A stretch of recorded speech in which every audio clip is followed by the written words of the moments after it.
Alors on nous a rabattu les oreilles, il faut donner, il faut donner, il faut donner. Il y a combien d'hommes qui viennent me voir, bon, il faut donner, ben, toujours donner. La femme aussi dit, moi j'en ai marre de donner, je donne tout. Jusqu'où? Jusqu'où il fait, jusqu'où il faut donner, d'accord? Bon, je vais vous donner un principe simple et on va pouvoir expliquer quelque chose d'important avec ça. Donner, on le fait lorsqu'on n'y est pas obligé. C'est-à-dire, si on oblige l'autre à donner, ben, ça ne va pas marcher. Ça va pas marcher. Le don amène l'amour, pas le contraire. Donner, ça amène l'amour. Mais quand? Comment? C'est quoi le point de départ? Le point de départ, c'est certainement pas d'obliger l'autre à donner. D'accord? Alors, il y a 3 comportements possibles. Soit on devient soi-même quelqu'un qui donne énormément, et donc en fait, on amène l'autre à comprendre que aussi il doit donner. Ça peut prendre du temps. Ça peut prendre du temps. Les gens disent souvent, bah, j'ai beaucoup donné, puis j'ai pas souvent reçu beaucoup. Mais quand on voit que quelqu'un donne réellement et donne avec plaisir, l'autre finalement, il comprend que lui aussi, il doit donner quelque chose en retour. Bon, ça s'entend. Ça, c'est la première chose. L'autre comportement qui permet d'introduire la dimension du don dans le couple, c'est la souplesse psychique. C'est-à-dire que je ne m'accroche pas sur tout.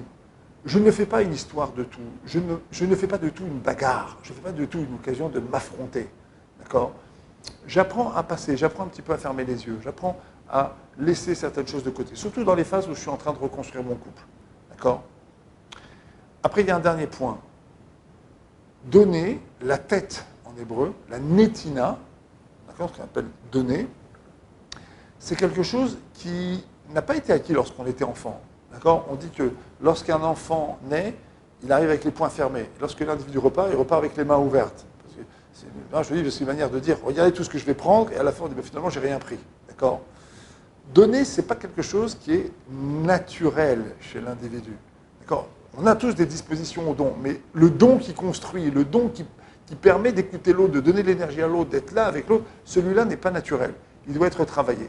Donc, je voudrais que vous sachiez une chose. Une fois que vous avez entendu là ce petit enseignement de 2 minutes au sujet du don, rappelez-vous bien d'une chose. C'est qu'il vous faut repérer les fois, les situations dans lesquelles vous avez du mal à donner. Et bien, dans ces situations-là, si vous commencez à travailler, et vous allez comprendre pourquoi il faut donner, qu'est-ce qu'il faut donner, comment il faut le donner, et vous commencez à donner dans ces situations, là, vous allez devenir un donneur, et là, vous allez vous guérir, et là, vous allez devenir un grand Baal Chesed. À Chesed, le fiat tzedaka, lui, le Chesed, la bonté, ça marche avec la tzedaka. La tzedaka, c'est l'énergie qu'on met dans le don.